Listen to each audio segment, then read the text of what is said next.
안녕하세요. 용인에서 ICF 공법으로 그 철근 콘크리트 집을 직접 지은 아이비입니다. 오늘은 지난번 영상에 이어서 그 ICF 블록 쌓는 작업, 그 중에서도 내외부 보강 및 개구부 처리를 어떻게 하는지 그 부분에 대해서 말씀을 드리도록 하겠습니다. 오늘은 그 파워포인트 영상으로만 말씀을 드리는 것이 나을 것 같아서 그렇게 정리를 했습니다. 가장 먼저 이제 외부 보강인데요. 이거는 실질적으로 제가 초보자였기 때문에 이렇게 진행을 했고요. 뭐 보강은 많이 할수록 좋은 거니까 나중에 다시 다 떼어내기 때문에 뭐 외부의 모양과는 상관이 없고 그런 부분이라서 많이 했습니다. 특히 이제 이 사진을 보시면은 코너 부분이 혹시 튀어나가지 않을까 해가지고 걱정이 돼서 이제 코너 부분을 이제 고정하는 그런 보강 작업을 한 거고요.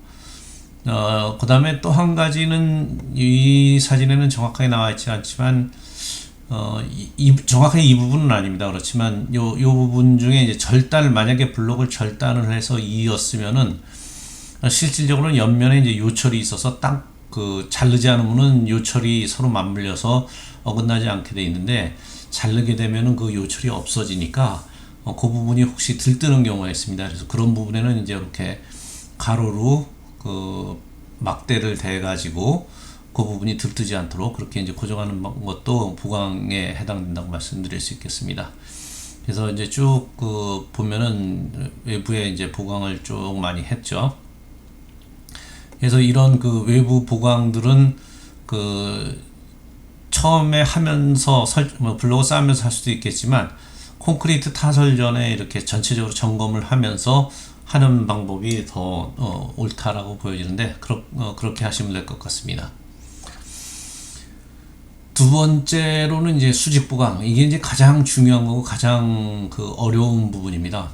이게 수직으로 서야 되는데, 수직으로 쓰지 않으면은 자칫 잘못하면 옆으로 자빠질 수도 있겠죠.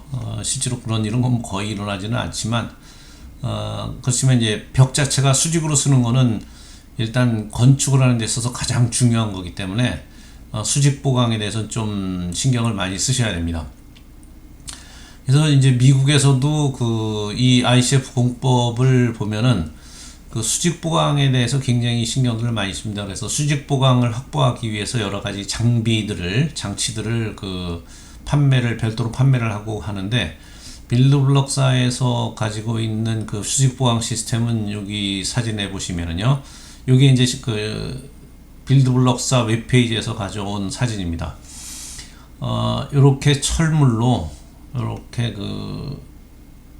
되어 있고요. 요 벽에도 철물이 붙습니다. 그래서 요 철물을 이 파이프들로 고정을 하는 그런 형태로 되어 있고, 여기가 왜 이렇게 되어 있냐면 요 부분은 발판을 설치하게 되어 있습니다. 그래서 작업자들이, 우리나라는 이제 비계를 많이 설치를 하는데, 미국에서는 비계를 설치하는 것보다 이런 식으로 발판을 설치를 해서 이 발판을 이동해 가면서 뭐 벽체도 쌓고 콘크리트 타설도 하고 그렇게 하는 것인데, 이러한 이 보강 시스템을 브레이싱이라고 그쪽에서 부르는데, 그래서 여기 ICF Bracing and Alignment System이라고 해가지고 요거를 별도로 판매를 합니다. 근데 이게 좀 가격이 많이 비쌉니다. 그래서 다 보니까 이제 미국에서도 이거를 사서 하는 것보다는 미국에 있는 ICF 블록 디스트리뷰터들 대리점에서 임대를 해서 사용하고 다시 반납하는 그런 형태로들 많이 운영하는 것 같습니다. 그러니까 실질적으로 시공업체에서 할 경우에는 이걸 가지고 있는 경우도 있겠지만, 시공업체가 하지 않고 자기가 직접 집을 지을 경우에는 요거를 임대를 해서 사용하고 다시 반납하고 하는 형식으로 미국에서도 운영을 하는 것으로 알고 있습니다. 여기 두 번째 있는 사진은 이제 그걸 설치한 건데, 이렇게 보시면은 쭉 설치를 했고, 벽면에 이렇게 이거 각관 같이 생겼는데, 완전히 각관은 U자관이라고 보시면 더 맞을 것 같은데, 홈이 많이 파져 있고요. 그래서 여기다가 이걸 먼저 고정을 하고 이렇게 삼각대 형식으로 설치를 한 다음에 그 위에 발판을 올려놓고, 여기에 쭉 이제 발판이 올라가 있죠. 이 발판 위에 작업자들이 서서 작업을 하는 그런 형태입니다. 여기 있는 사진도 다른 각도에서 본 것인데, 여기 보시면 이제 여기는 그 벽에 있는 쇠 파이프가 더 잘 보이죠. 그 다음에 여기 발판을 놓는 데는 이제 가중을 사람이 안전해야 되니까 이렇게 그 삼각형 형태로 좀 단단하게 이렇게 받침이 되어 있고, 그 다음에 이렇게 삼각대 다리가 있습니다. 그래서 요 다리를 당기거나 밀거나 하면서 이 수직으로 서 있는 각관의 각도를 조절하는 그런 형태로 되어 있는 것이죠. 그래서 이런 방식으로 수직을 잡는데, 실제로 국내 현실에서는 이 ICF 블록 공법이 그렇게 많이 행해지지 않는 공법이다 보니까 국내에서 이 그 브레이싱 시스템을 구할 수는 없고요. 결국은 이제 미국에서 그 블럭을 사면서 같이 사야 된다는 건데, 이게 상당히 비싸서 그 경제적인 부담이 되죠. 이게 한 번 쓰고 어떻게 다시 재사용할 수 있는 상황이 아닌 것이죠. 뭐 ICF 공법이 많이 시행된다 그러면은 이걸 가지고 뭐 다시 누구한테 중고로 판대거나 아니면 임대를 한다거나 그런 걸 할 수 있겠지만, 우리나라에서 ICF 공법이 이렇게 많이 활성화되어 있지 않은 상태다 보니까 그냥 내가 사서 쓰게 된다면 한 번 쓰고 그냥 고철로 팔아버려야 되는 그런 상태입니다. 그래서 경제적으로 좀 부담이 많이 되는 거죠. 그렇다 보니까 임대도 불가능하고, 결국은 그런 것 때문에 이제 제가 고민을 해서 고안했던 방법에 대해서 말씀을 드리겠습니다. 예, 수직을 확보하기 위한 대안으로서 1번 두 가지가 있는데요. 1번으로서는 이제 여기 있는 것처럼 그 삼각형 모양으로 그 지지대를 설치를 해서, 이거는 전부 이제 구조재 2x4 구조재를 가지고 했는데요. 왼쪽에 이제 RCF 블럭이 쭉 쌓여져 있으면은 밑에 이제 콘크리트 기초가 있겠죠. 1층 같은 경우에는. 그럼 제일 먼저 ICF 블럭에다가 바닥에서부터 끝까지, 어쨌든 그 1층 첫 줄은 수평이 잘 맞아져 있는 상태이니까 1층은 가급적이면 그 수평까지도 본다는 관념으로 한번 다시 점검을 하시고요. 이때 오늘은 그래서 수직 부분만 중점적으로 말씀을 드리겠는데, 제일 먼저 이제 블럭에다가 그 2x4 그 구조재를 BB 라인, 그러니까 플라스틱이 있는 라인에다가 이제 고정을 먼저 시키는 거죠. 단단하게 아래부터 위에까지. 최소한 높이에 따라 다르겠지만 저는 이제 5개 정도 못을 박았는데요. 나사 못으로 고정을 했습니다. 나 여기 풀어서 이 구조목은 다시 사용을 해야 되니까.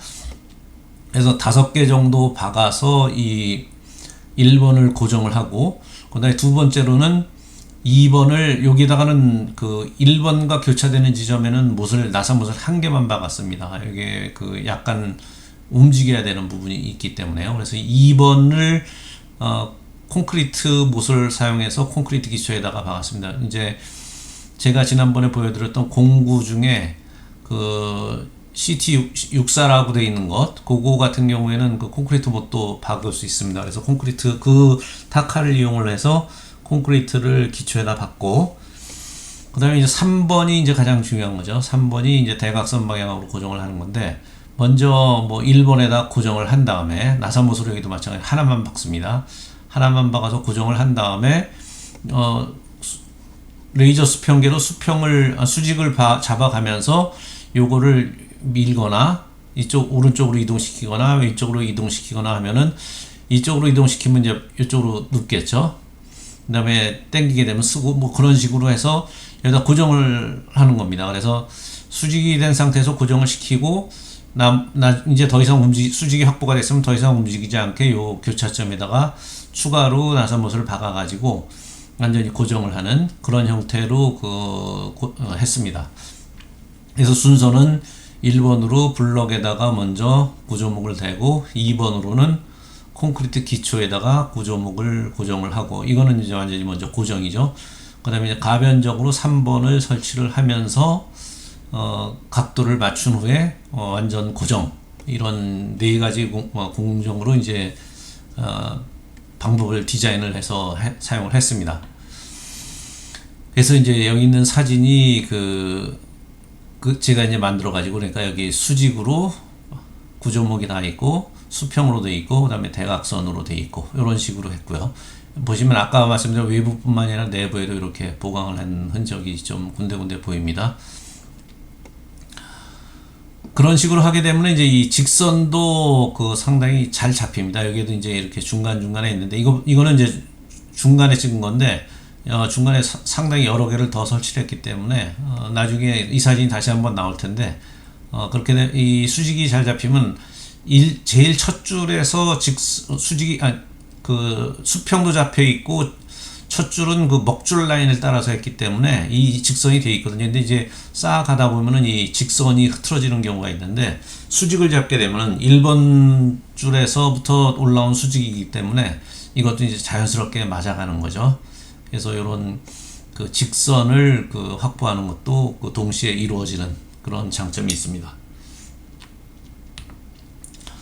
그 다음에 수직을 위한 대안 2로서 2번으로서는 하나만 가지고 하기엔 제가 좀 그 찝찝해서 하나를 더 했던 것은 1층 내부 벽체를 그 미리 세워버리는 겁니다. 그러니까 1층 외부 벽체를 이 RCF 블록으로 외부 벽체를 한 다음에 나중에 그 추가로 별도의 공정을 통해서 이 1층의 내벽을 그 공사를 하는 것이 아니고 RCF 벽을 쌓고 콘크리트 타설 전에 1층 벽체를, 그러니까 양쪽까지 다 가로지르는 벽체가 틀림없이 있거든요.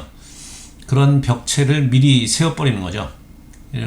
이렇게 세워가지고 ICF 벽체와 그 내부의 벽체를 그 동시에 그 공사를 함으로써 이 수직도 확보하고 그 다음에 이 벽이 넘어가는 것도 막아주는 그런 동시에 그 두 가지 목적을 하는 그런 방법으로 이제 시행을 했습니다.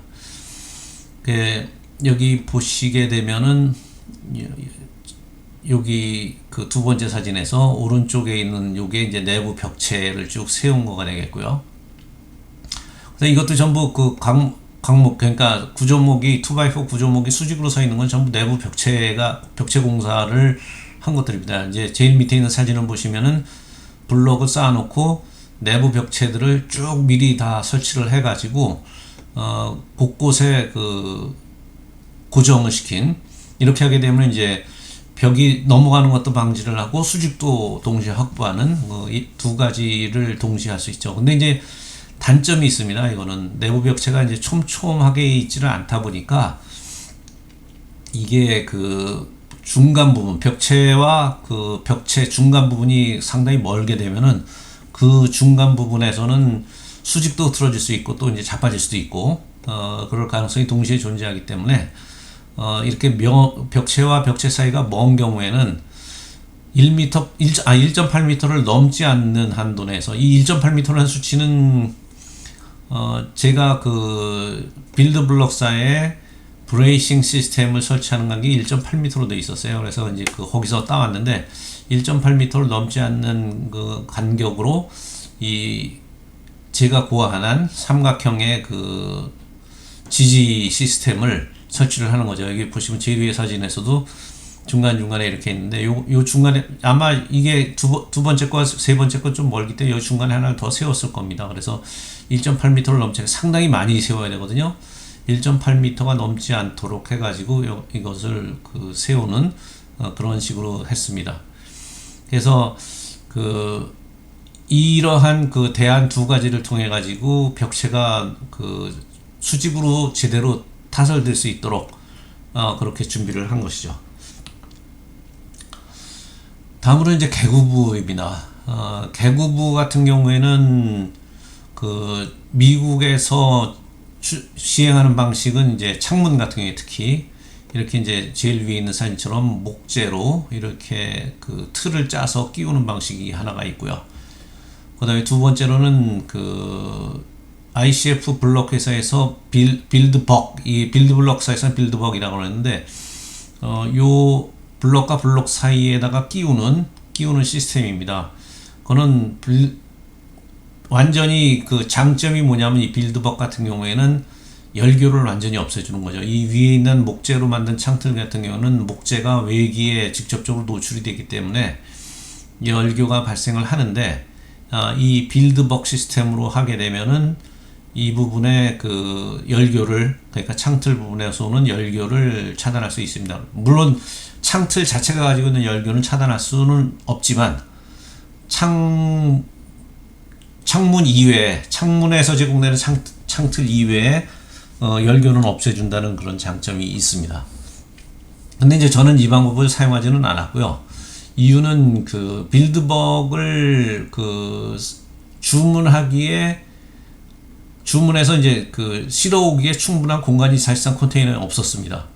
컨테이너 자체가 그 제가 지난번에 말씀드린 것처럼 40부트, 그 다음에 지붕이 높은 그거를 완전히 꽉 채워서 그 실어 왔는데, 이것을 그 모든 그 계구부 주위에다 씌우려다 보니까 이것도 양이 상당히 컸고, 이거를 집어넣을 수 있는 공간이 없어서 이거는 뺐습니다. 그래서 이제 저는 이번 시공할 때 빌드벅으로는 시공을 하지 않고, 저 나름대로의 방식으로, 그러니까 위에 있는 방식은 열교 때문에 저는 피해야겠다라고 생각을 했고, 열교를 없애는 그런 방식으로 이제 고안을 해서 계구부 시공을 했습니다.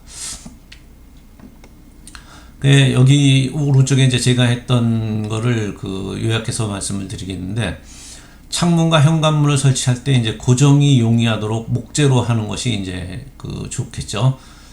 고정이 용이하다는 거는 나중에 이제 창호를 그 설치를 할 때, 창호를 그 결국은 뭐 못을 박아가지고 고정을 해야 되는데, 나사못이 됐든 뭐 어떻든 그 못을 박아서 고정을 해야 되는데, 콘크리트라면은 그 고정하기가 어렵고, 또 스티로폼으로 되어 있으면은 고정하기가 또 어렵죠. 빌드벅 같은 경우에는 실질적으로 상당히 거리가 멀기 때문에 이 빌드벅 두께가 최소 6cm 정도 되는데, 6cm 이상을 뚫고 들어가 가지고 하면은 이제 그 토크의 저항력이 많이 떨어지다 보니까, 그것보다는 바로 붙어 가지고 창문을 단단하게 고정할 수 있는 방법이 뭐겠느냐 하는 부분. 그래서 이제 목재를 이용하는 것이 가장 좋겠다라고 생각을 했고요. 이 빌드블럭, 제가 사용했던 블럭 같은 경우에는 이 블럭 폼과 폼 사이, 그러니까 중간에 간격이, 콘크리트가 채워지는 간격이 딱 6인치입니다. 그래서 2x6 구조목이 여기에 딱 맞는 거죠. 그래서 2x6 구조목을 이 위쪽에다, 여기 창틀은 이제 위쪽으로, 바깥쪽으로 했는데, 저는 그 틈에다가 끼웠습니다. 이렇게 틈에다가 끼우니까 이 구조목 2x6 자체가 외기에 노출이 안 되고, 결국 이쪽에 있는 그 폼에 단열재가 막아주기 때문에 열교 현상이 여기서 발생하지 않는 것이죠. 그래서 이런 식으로 해서 열교를 차단을 했고요. 옆면하고 윗면하고 달리, 그러니까 이쪽 옆면이랑 윗면과는 달리 이 아래쪽 면은 여기에서도 보시면은 여기 구멍이 뚫려 있죠. 그 다음에 빌드벅에도 여기 보시면은 아랫면에는 이렇게 구멍을 뚫습니다. 이 구멍을 뚫는 이유는 그 콘크리트 타설할 때 이런 그 공기가 빠져나가는 구멍이 없으면은, 이 부분이 그 다 콘크리트가 채워지지 않고, 그러니까 이런 그 틈이 없으면은 공기가 빠져나가지 못하니까 콘크리트가 이렇게 이쪽에 그 타설이 안 되는 그런 현상이 그 발생할 수 있습니다. 그러니까 공기가 거기에 사로잡히는 거죠. 그래서 이 구멍이 하는 역할은 이제 공기가 배출되게 하기도 하지만, 이 계구부는 이쪽에다가 그 주변에다가 콘크리트를 부어서 이렇게 흘러 들어가도록 하는 건데, 이게 완벽히 가운데 꼭대기까지 닿는다고 보장을 할 수는 없습니다. 이게 보이지 않는다면. 그래서 이제 이 구멍에다가 바이브레이터를 집어넣고 거기서 진동을 주면 이제 여기 쭉 차 올라오는 걸 볼 수 있습니다. 그래서 그런 두 가지 목적입니다. 그러니까 공기도 배출하고 바이브레이터를 집어넣어서 끝까지 채우는 그런 목적으로 이 아래쪽은 반드시 중간을 비우도록 되어 있습니다. 여기 이제 제가 이렇게 판을 댄 것은, 혹시 콘크리트를 타설하는 과정에 이게 내려가면은 안 되기 때문에 내려가지 못하도록 이렇게 이제 보강을 한 거고요. 이 수직은 이제 중간이 처지지 않도록, 중간에 치수가 흔들리지 않도록 이제 보강을 해준 건데, 예, 일단 제일 중요한 것은 이 가운데 그 공기가 빠져나가고 바이브레이터를 집어넣을 수 있는 공간을 확보해야 된다. 그런 게 이제 중요 사항이 되겠습니다. 그리고 이제 보강 같은 경우에는 저는 그 창틀 자체가 2x6를 그 여기다 끼워 놨는데, 단순하게 그냥 끼워 놓고만 나면은 이게 그 콘크리트 타설 중에 또는 작업 중에 왔다 갔다 할 수가 있거든요. 그래서 이것이 움직이지 않도록 이제 보강하는데 그 아이디어가 필요한데요. 제일 첫 번째로 중요한 것은 이제 제가 여기 검은 점이 제 마우스를 따라가 보시면 여기 검은 점이 있을 겁니다. 여기 검은 점들이 이렇게 쭉 주변에 있는데 요게 뭐냐면은 여기도 이제 아래 그림에도 이제 검은 점들이 보이시죠? 요게 뭐냐면은 그 단열재 폼, 우리나라 같은 경우에는 이제 EPS 단열재 또는 XPS 단열재를 외벽에 공사를 할 때, 그러니까 외단열을 할 때 그 단열재를 고정시키는 파스너입니다. 단열재 파스너. 그러니까 단열재 파스너를 그 단열 여기다 고정을 해, 이 못을 나사 못으로 이제 박는 거죠. 그렇게 되면 요 삽입되어 있는 요 목재의 외부로부터 그 나사못이 쭉 뚫고 들어가 가지고 고정을 해주니까 이것이 좌우로 움직일 가능성이 없어지는 거죠. 그런 식으로 뺑 돌아서 이렇게 뺑 돌아서 이제 파스너를 그 이용해 가지고 고정을 시키는 겁니다. 그것이 그 첫 번째 방법이고, 두 번째로는 이제 나중에 혹시 그 이것이 그 콘크리트 무게 때문에 콘크리트 무게라고 하기보다는 나중에 이것이 어떤 그 창문에 그 가해지는 압력을 버티지 못하고 빠져나오거나 이렇게 되면 안 되기 때문에 그런 거를 막기 위해서 이제 여기에다가 그 앵커 볼트를 박았습니다. 앵커 볼트 여기 구멍이 하나 보이시는데 여기에다가 그 10mm 전산 볼트를 잘라 가지고 여기다가 집어넣고 이쪽으로 20cm 정도 집어넣고 여기를 이제 구멍을 좀 넓게 파 가지고 볼트로 나중에 고정을 하는 그런 형태로 고정을 또 해놨습니다. 그러니까 이거는 사후 작업이죠. 사전에 보강이 아니고 이제 사후를 위해서 이제 보강을 한 건데, 이런 식의 그 앵커 볼트를 통해서 이제 보강을 했습니다. 이거는 옆면과 옆면에 주로 이제 삽입을 해놨습니다. 창문과 달리 이제 단열 현관문은 그 좀 창문 같은 경우에는 치수에 맞춰 갖고 맞춤 제작이 가능한데, 단열 현관문도 이제 그런 경우도 있지만 대부분 이제 좋은 단열 현관문들은 치수가 미리 정해져서 기성품으로 나오게 됩니다. 그래서 이제 기성품으로 나오는 거 같은 거를 사용하실 경우에는 이 개구부를 그 기성품에 맞춰서 설치를 해 놓지 않으면 나중에 그 좋은 현관문을 자기가 달고 싶은 현관문을 달지 못하는 상황이 벌어질 수가 있어요. 그래서 이제 저 같은 경우에도 그 단열문을 미리 정해놓고 그것에 맞춰가지고 그 개구부를 설치를 했습니다. 여기 이제 현관문인데요. 현관문을 이제 그 치수에 맞춰가지고 미리 이 치수를 여기 이제 틀을 그거에 맞춰서 한 거죠. 그렇게 해가지고 그 설치를 했는데 그것보다는 이제 한 5cm 정도 여유 있게, 그 이유는 이제 콘크리트 타설하면서 이게 뭐 예를 들어 각도가 좀 틀어지거나 그랬을 경우에 위하고 아래하고 이제 폭이 달라가지고 직각으로 못 들어가는 경우, 이런 경우가 발생할 수도 있기 때문에 그런 거를 감안해서 그 5cm 정도, 양쪽에서 5cm가 아니고요, 한쪽에서 한 2cm 정도, 양쪽 2cm 뭐 4cm 정도 되는데 그보다 여유 있게 한 조금 더 여유 있게 정리를 하면은, 그러면은 이제 아주 여유 있게 할 수 있고, 그 틈새 부분은 나중에 폼으로 채우면 되니까 큰 문제 없이 시공을 할 수 있습니다. 그래서 이 가급적이면은 제가 추천하는 거는 미리 현관문은 결정을 하고 그 치수에 맞춰 가지고, 만약에 그 문이 뭐 제작되는 현관문이다 그러면은 그럴 필요는 없겠지만, 그 기성품으로 나온 거라면은 그 문에 맞춰 갖고 치수를 재서 여유 있게 그 개구부를 준비를 하셔야 된다는 부분을 말씀드리겠습니다.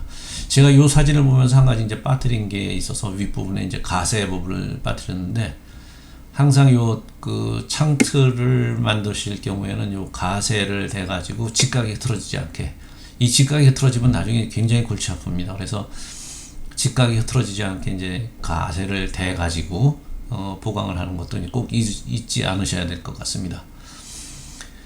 그리고 요즘 들어서 이제 많이 얘기되는 게 이제 환풍기, 특히 그 열회수 환기 장치, 그 다음에 이제 보일러 연통, 에어컨 배관 뭐 이런 것들 많습니다. 이제 이런 배관들이 상당히 그 벽을 뚫고 왔다 갔다 해야 되는데, 제일 이제 골치 아픈 것은 뭐냐면은 큰 구멍을 뚫을 경우에 골치 아픕니다.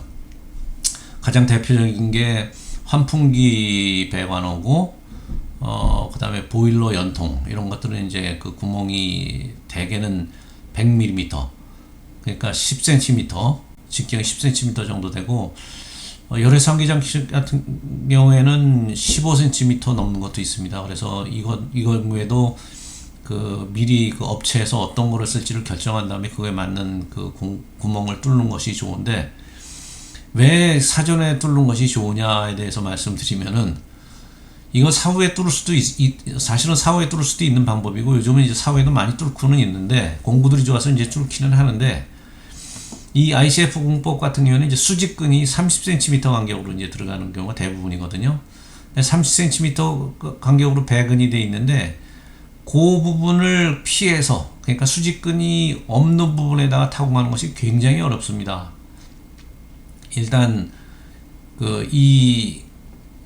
저희가 이제 그 줄을 맞춰서 시공을 하게 되면은 그 간격과 간격이 얼마나 될까 하는 거는 이제 대개 벽의 위치를 보고 알 수는 있지만 그것이 그 생각만큼 그렇게 간단치가 않고 제가 이제 그거를 생각하고서 뚫어봤는데 실질적으로 찾기가 굉장히 어려워요. 철근이 없는 부분. 그러다 보니까 뚫으라고 고생을 엄청 합니다. 특히 큰 구멍 같은 게 더 고생을 많이 하게 됩니다. 그래서 가급적이면은 이런 그 큰 구멍을 뚫어야 되는 경우 일반 환풍기의 그 배기 구멍, 그 다음에 보일러 연통, 뭐 부엌의 후드 구멍 이런 것들이 대개 100mm PVC관을 쓰게 되는데 100mm PVC관을 미리 해당 위치에다가 꼽아 놓고 타설을 하는 것이 나중에 고생을 덜하는 방법이 되겠습니다. 뭐 이런 에어컨 배관도 제가 보기에는 미리 하는 것이 좋고요.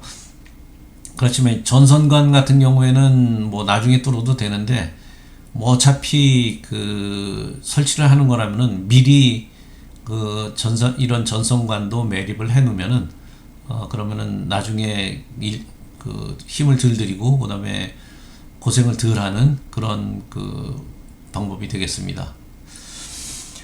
그래서 오늘은 그 빌드 블럭을 가지고 벽체를 쌓고 나서 어떻게 보강을 하고 그 다음에 중요한 개구부는 어떻게 마련을 해야 되는지 그 부분에 대해서 집중적으로 말씀을 드렸습니다.